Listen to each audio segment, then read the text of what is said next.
اعوذ باللہ من الشیطان الرجیم بسم اللہ الرحمن الرحیم حامیم والکتاب المبین انا جعلناه قرآنا عربیا لعلکم تعقلون وإنه في الكتاب لدينا لعلي حكيم أفنضرب عنكم الذكر صفحا أن كنتم قوما مسرفين وكما أرسلنا من نبي في الأولين وما يأتي من نبي إلا كانوا به يستهزئون صدق اللہ العظیم۔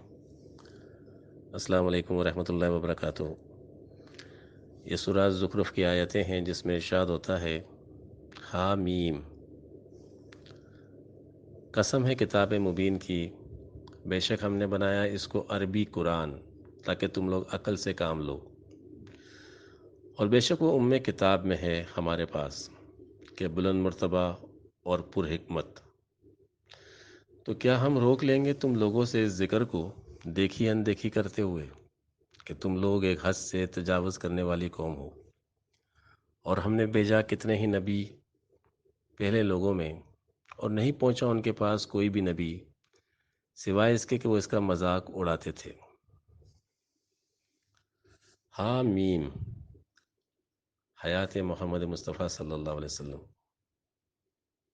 حیات اللہ تعالیٰ کی صفات امہات میں سے ہے، جس کے مظہر آپ صلی اللہ علیہ وسلم مظہر کامل ہوئے۔ جو مظہر کامل نہ ہو وہ مکمل طور پر نیابت و خلافت کے فرائض انجام نہیں دے سکتا۔ آئینہ اگر موجود ہے تو جب تک ناظر ہے عکس ضرور موجود رہے گا۔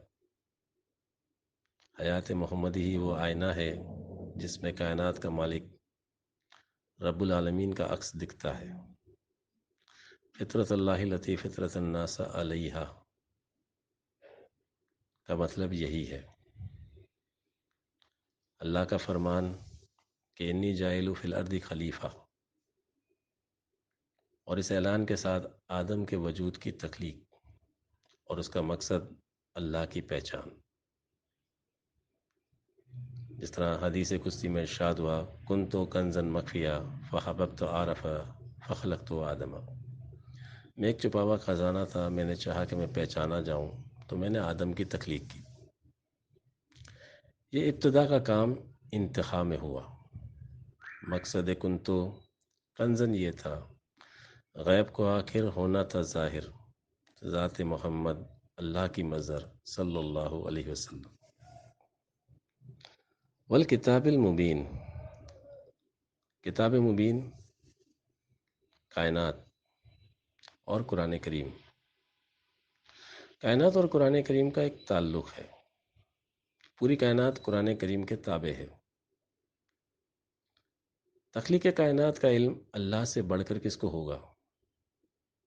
جو خالق ہے وہی حقیقت کو جاننے والا ہے۔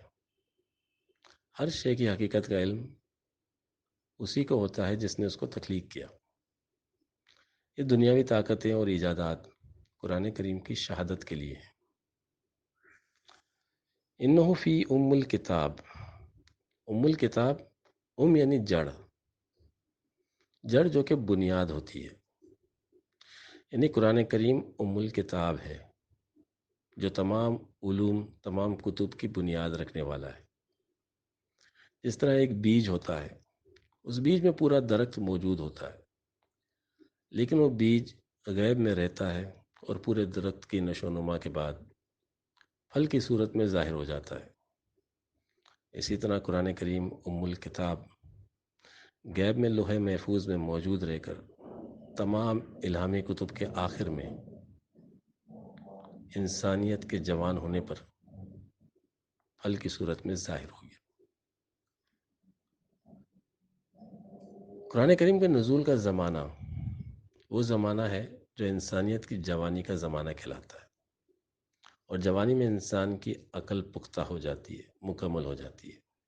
یہی وجہ کہ اللہ تعالیٰ نے یہ فرمایا انا جعلنا قرآن عربی لعلکم تعقلون، تاکہ تم عقل سے کام لو۔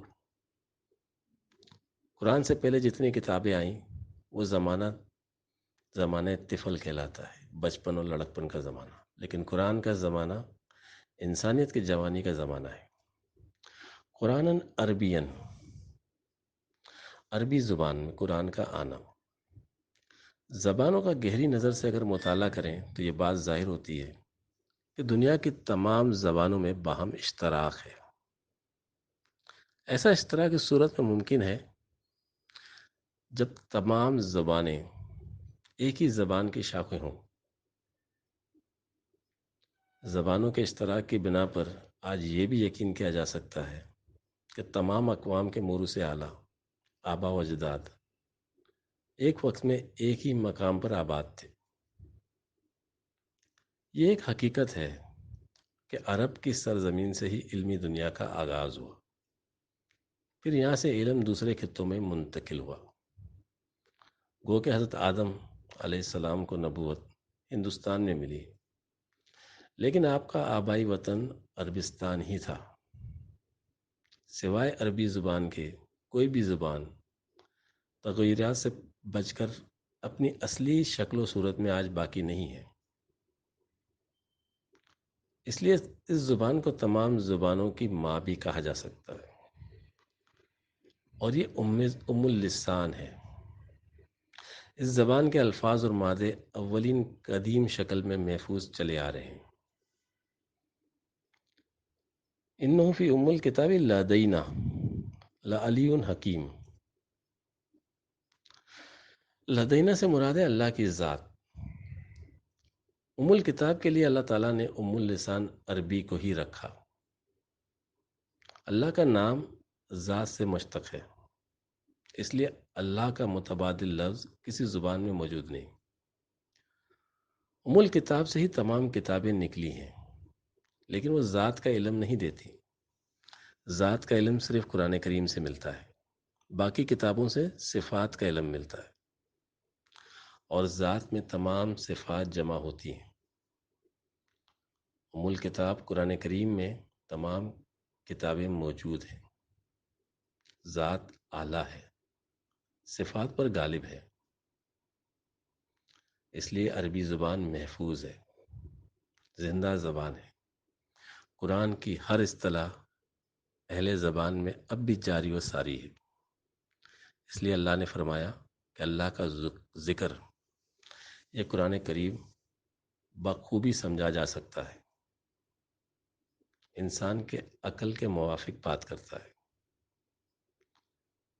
یہ ایک حقیقت ہے کہ ابو جہل ہو کہ مکے کے دوسرے سردار قرآن کریم کو بخوبی سمجھتے تھے، راتوں کو چپ چپ پر قرآن کریم سنتے تھے، نبی کریم صلی اللہ علیہ وسلم کے گھر کی دیواروں کے ساتھ کان لگا کر سنتے تھے، اور مانتے بھی تھے کہ یہ حق ہے، لیکن اپنی عنایت کی خاطر قبول نہیں کرتے تھے۔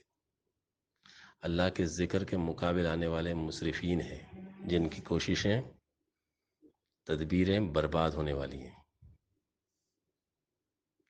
قرآن کریم کا وجود دنیا میں اس لیے نہیں آیا کہ قرآن کے پیروکار نامراد اور ناکام ہو جائیں۔ قرآن ہر صورت اپنا مقصد کو پورا کرنے والا ہے،